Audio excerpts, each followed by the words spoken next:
여러분 안녕하십니까? 2021년 9월 30일 하나님께서 우리에게 주시는 생명의 말씀 디모데전서 6장 11절로 21절입니다. 제가 봉독합니다. 11절 오직 너 하나님의 사람아 이것들을 피하고 의와 견공과 믿음과 사랑과 인내와 온유를 따르며 믿음의 선한 싸움을 싸우라. 영생을 취하라. 이를 위하여 내가 부르심을 받았고 많은 증인 앞에서 선한 증언을 하여도다. 만물을 살게 하신 하나님 앞과 본디오 빌라도를 향하여 선한 증언을 하신 그리스도 예수 앞에서 내가 너를 명하노니 우리 주 예수 그리스도께서 나타나실 때까지 흠도 없고 책망받을 것도 없이 이 명령을 지키라. 선한 싸움을 싸우라고 당부하면서 바로 모든 것을 심판하실 주님 오시는 그날까지라고 이제 이어서 말씀하십니다. 15절입니다. 기약에 이르면 하나님의 그의 나타나심을 보이시리니 하나님은 복되시고 유일하신 주권자이시며 만왕의 왕이시며 만주의 주시오. 오직 그에게만 죽지 아니함이 있고 가까이 가지 못할 빛에 거하시고 어떤 사람도 보지 못하였고 또 볼 수 없는 이시니 그에게 존귀와 영원한 권능을 돌릴지어다. 아멘. 이어지는 디모데전서 마지막 말씀 6장 17절부터 19절까지는요. 성도들에게 다시 한번 바른 물질관에 대해서 가르쳐줍니다.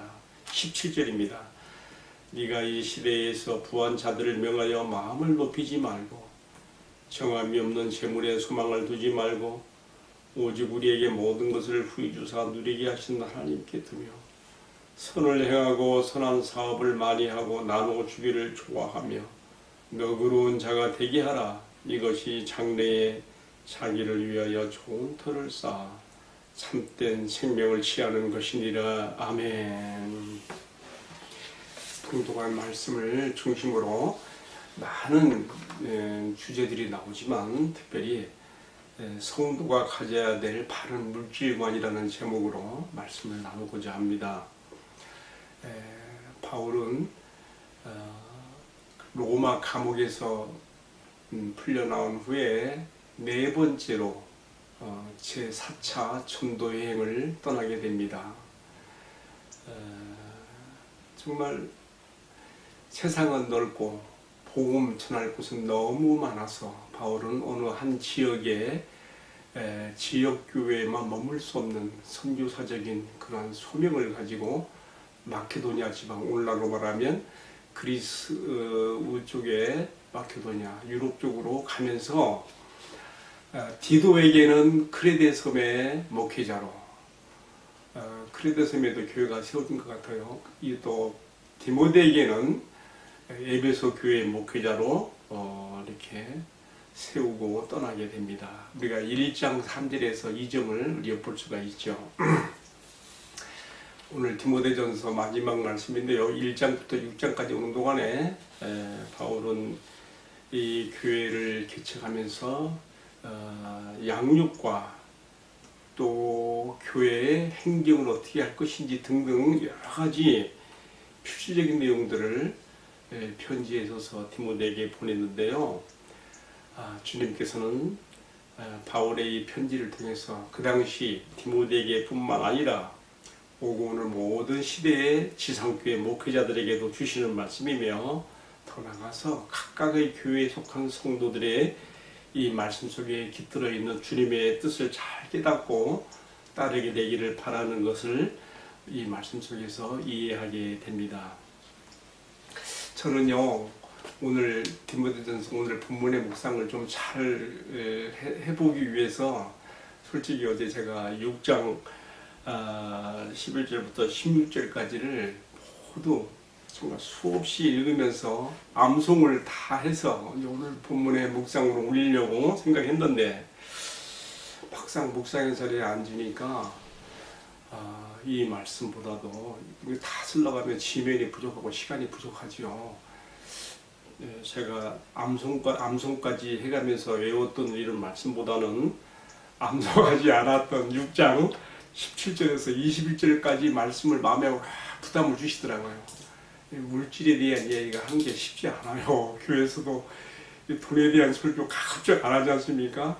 근데요, 바울이 디모데에게 앞선 어제 말씀에서는요, 이 물질 문제가 성도들에게 너무나 어쩔 수 없이 자본주의 사회에서는 크게 영향을 미치기 때문에 앞선 말씀에서는 부하려 하는 자들에게 하나님께서 주신 기본적인 것들이 있는데 그 욕심을 더 발동해서 부하려고 하게 되면 그로 인해서 탈인하고 나타나는 그 피해들이 뭔지를 밝혔고요. 또 돈을 사랑하는 것은 일만하게 뿌리가 되어서 많은 성도 사람들이요, 교회에 들어왔다가 믿음을 가졌다가도 떠난 사람들이 많다는 것을 밝혔지 않습니까?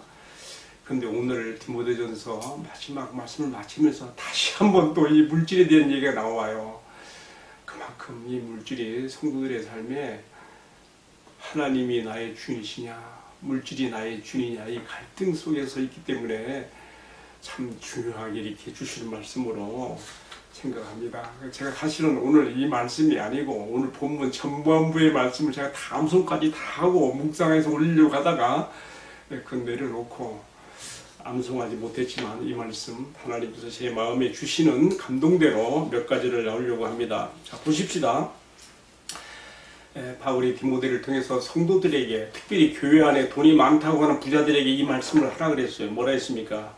네가 이 세대에서 부한 자들을 명하여 마음을 높이지 말고 정함이 없는 재물에 소망을 두지 말고 오직 우리에게 모든 것을 후히 주사 누리게 하시는 하나님께 두며 선을 행하고 선한 사업을 많이 하고 나누어 주기를 좋아하며 너그러운 자가 되게 하라. 이것이 장래의 자기를 위해서 좋은 터를 쌓아 참된 생명을 취하는 것이니라. 아멘. 너무 귀한 말씀을 우리에게 주셨지요. 여러분, 주님께서 사도 바울의 심정과 붓끝을 통하여 디모데에게 전하신 이 말씀, 에베소 교회 성도들에게 전하라고 하신 이 말씀, 가르치라고 하신 이 말씀이 오늘 저와 여러분에게도 동일한 하나님 말씀으로 닿아지기를 축복합니다.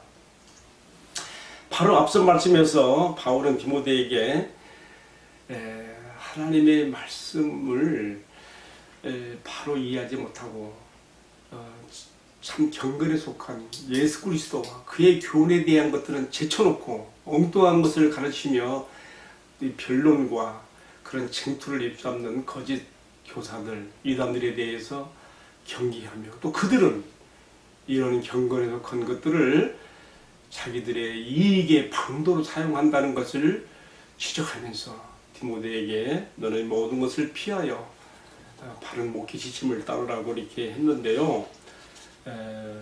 오늘의 말씀에서는요, 특별히 앞에서도 강조했습니다마는 이 물질 문제가 성도들에게 목회자뿐만 아니라 앞선 말씀은요, 목회자에게 준 말씀이에요.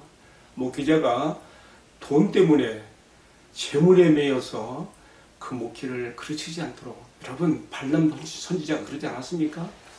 발람 선지자가요, 하나님 말씀을 전한 사람이에요. 예수님에 대한 그 예표적인 예언도 한 사람, 선지자예요. 근데 그에게 사욕과 탐욕이 발동되어 거짓 선지자의 대명사가 되지 않았습니까? 앞에 나왔던 6장 10절까지 앞에 나왔던 말씀은요, 하나님의 말씀 사역하는 종들이 가져야 될 바른 물질에 대한 자세라고 한다면은요, 오늘 주신 이 말씀은 우리 성도들이 가져야 될 바른 물질관이 되는 것이죠. 한번 보십시다. 어떻게 말씀하시는지 적용으로 한번 제가 바로 들어가 봅니다. 첫 번째로, 돈이 많아지게 되어도 교만해지지 말라는 것입니다. 사람은 돈이 많아지면 마음이 우쭐대고 높아지고 교만해지는 것 같아요.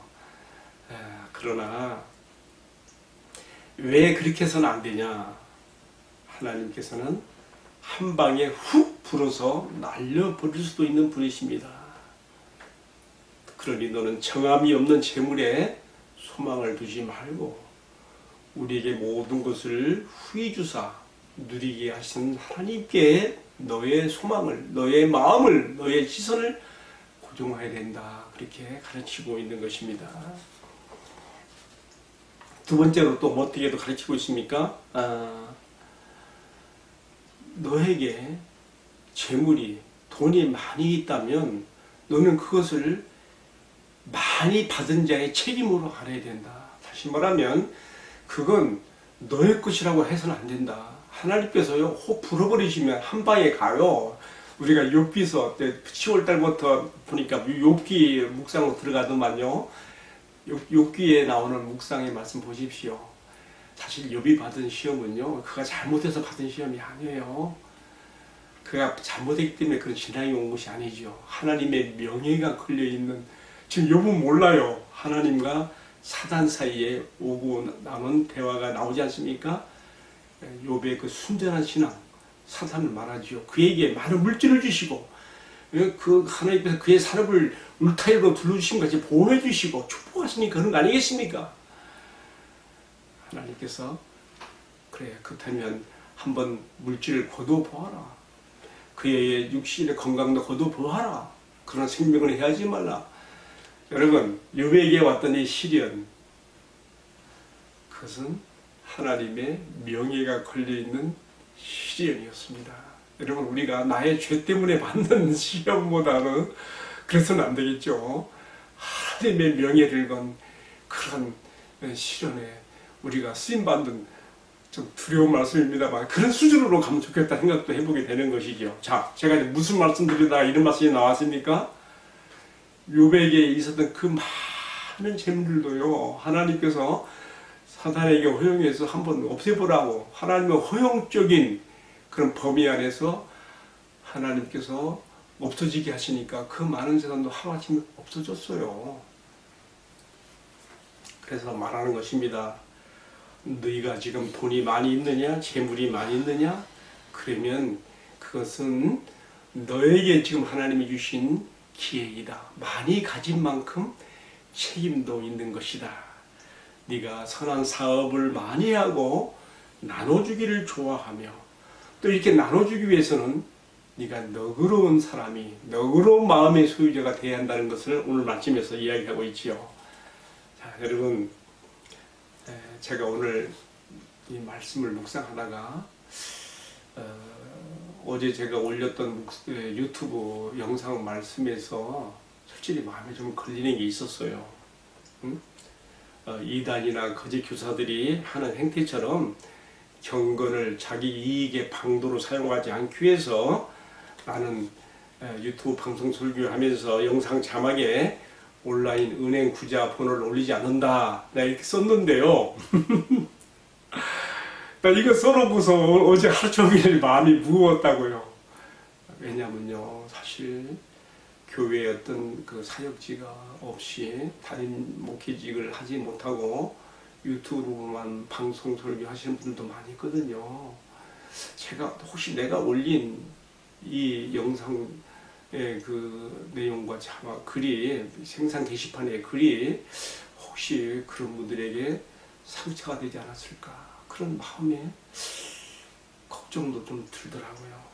마치 나만 청결한 양심을 가지고 마치 나만 의로운 것처럼 나의 의를 드러내는 것 같아서 왠지 모르게 마음이 많이 무거웠어요. 솔직한 저의 고백입니다.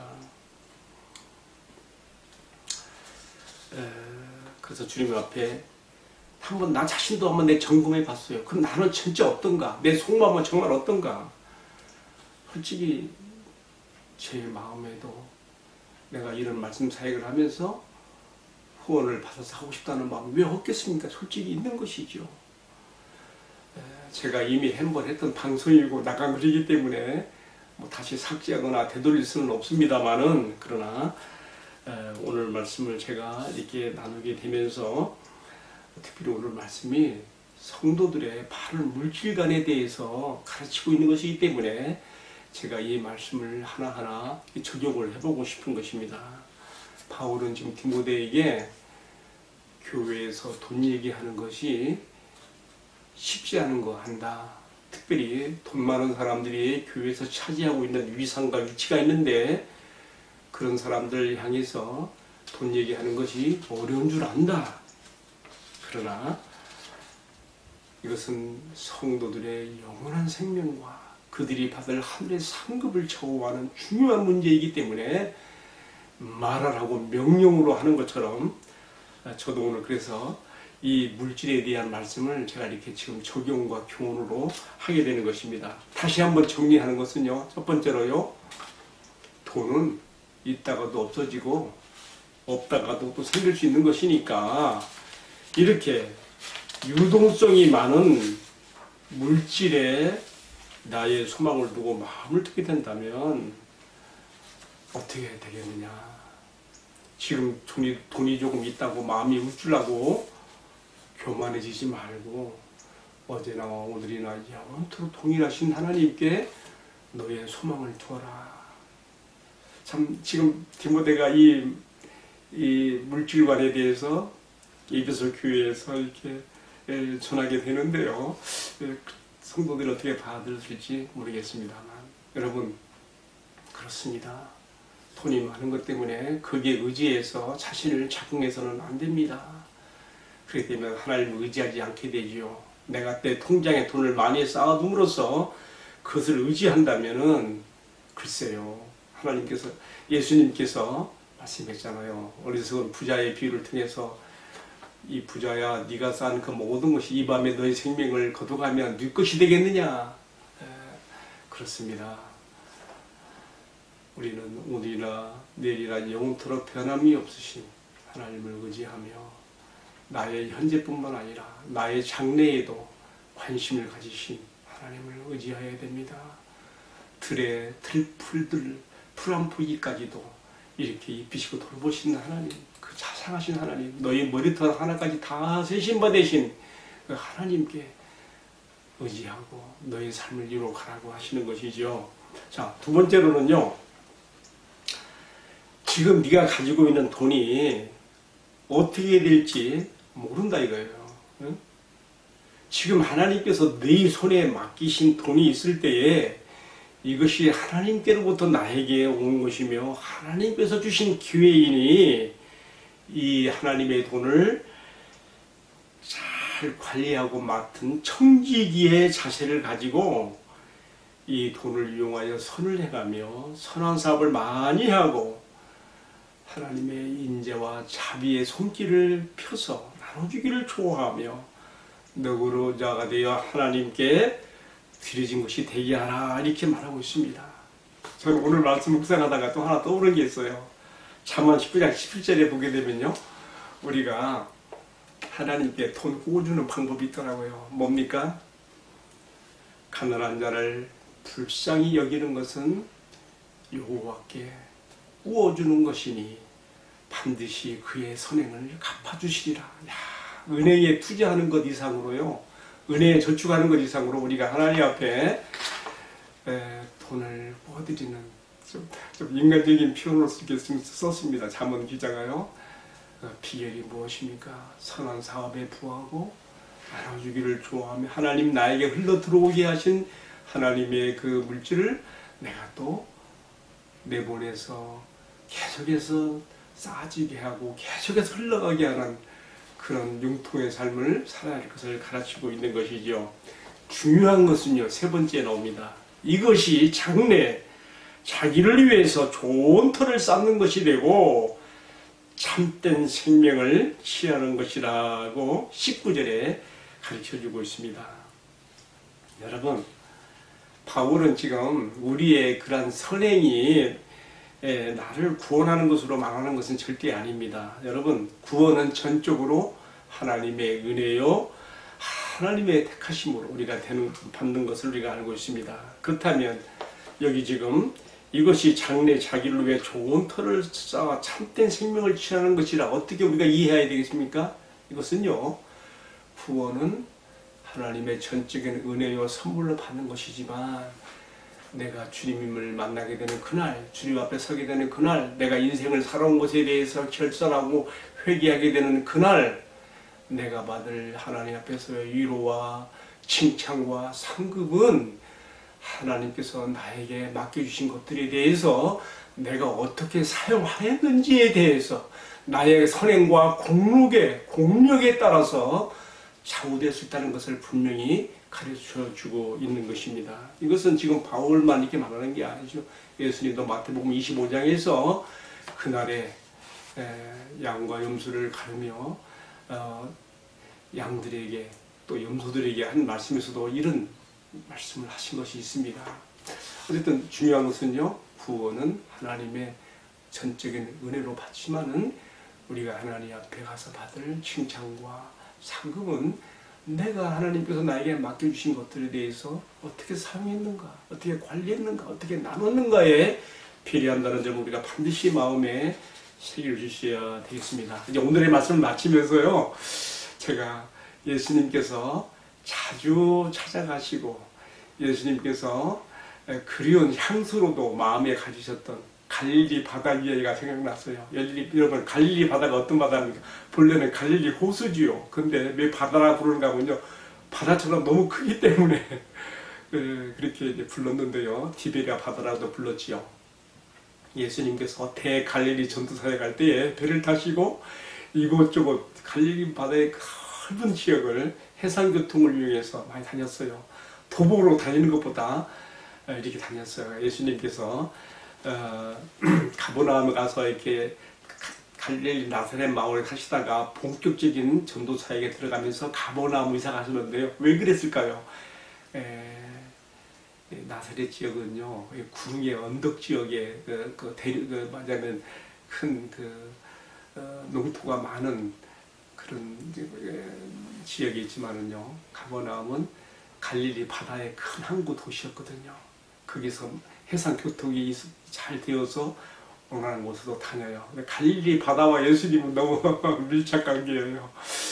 예수님께서 많이 찾으셨고 또 마음의 향수로 남으신 갈릴리와 갈릴리 바다, 부활하신 날도 제자들에게 하신 말씀이 있죠. 천사들을 통해서 하신 말씀이 뭐였어요? 내가 너희보다 먼저 갈릴리로 가리라. 내가 거기서 너희를 만나게 되리라. 어디서 만났어요? 요한복음 21장에 나오죠. 갈릴리 바다, 그 향수가 짙은 갈릴리 바다에서 다시 만나지 않습니까? 여러분들, 그 갈릴리 바다가요, 우리 참 많은 교훈을 줘요. 갈릴리 바다와 같은 인생을 살아야 될 것에 대한 교훈을 줘요. 갈릴리 바다의 바로 위에는, 북쪽에는 뭐가 있어요? 큰 헬몬산이 있어요. 헬몬산 꼭대기에는 일전사철 눈이 녹지 않는 그러한 흰 봉우리가 보입니다. 일본의 후지산 같이 그런 모습 우리가 많이 그림에서도 보지요.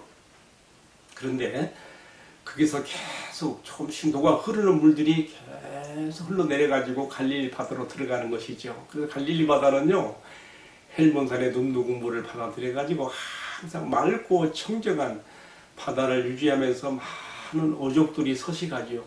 근데 그 비결은 어딘지 아십니까? 갈릴리 바다가 또 요단강을 통해서 자기에게 흘러 들어온 물을 또 흘러내보내는 것이죠.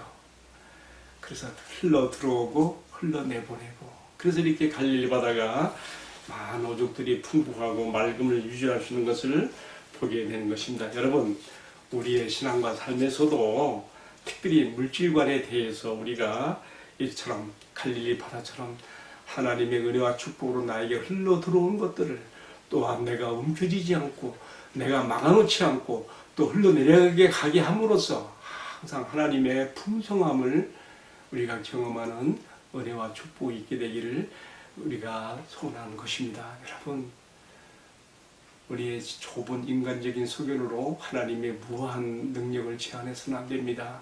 우리는 비록 육신을 입고 제한된 인생을 살아가지만 정말 하나님의 무한 차원, 유한이 아니에요. 무한한 차원을 이 말씀에 입각한 나의 열린 마음과 믿음으로 받아들여서 하나님의 무한 차원을 풍성하게 공급받으며 또한 풍성하게 흘러넘쳐 흘러가게 함으로써 하나님께서 사용하시는 신앙과 삶, 인생이 되기를 주님의 이름으로 축복합니다. 기도하겠습니다. 하나님, 우리 아버지, 오늘도 주신 말씀을 통하여 특별히 우리가 세상에서 유혹받기 쉽고 시험에 들기 쉬운 이 물질관에 대해서 바르게 가르쳐 주신 것을 감사합니다. 정함이 없는 물질에 소망을 두지 않게 하여 주시고 지금 나에게 하나님께서 물질을 풍부하게 허락하시고 내 손에 있을 때에 이것이 내가 물질의 선한 청지기적 관리자가 되어서 나눌 수 있게 하여 주시오며 우리가 가장 안전하고 가장 확실한 투자로서 우리가 주님 앞에 장래 자신을 위하여 터를 쌓고 참된 생명을 취하는 그러한 축복의 물질을 사용할 수 있도록 하나님을 베풀어 주옵소서. 오늘 받은 이 말씀이 하나의 큐티로 끝나지 않게 해주시고 우리 삶에 조금씩 전진적으로 크게 순종을 확대해 나가는 축복의 말씀으로 작용하도록 은혜를 베풀어 주옵소서. 이 모든 말씀을 전개하신 우리 주님 예수 그리스도의 이름으로 기도 올리옵나이다. 아멘. 예, 마쳤습니다. 감사합니다.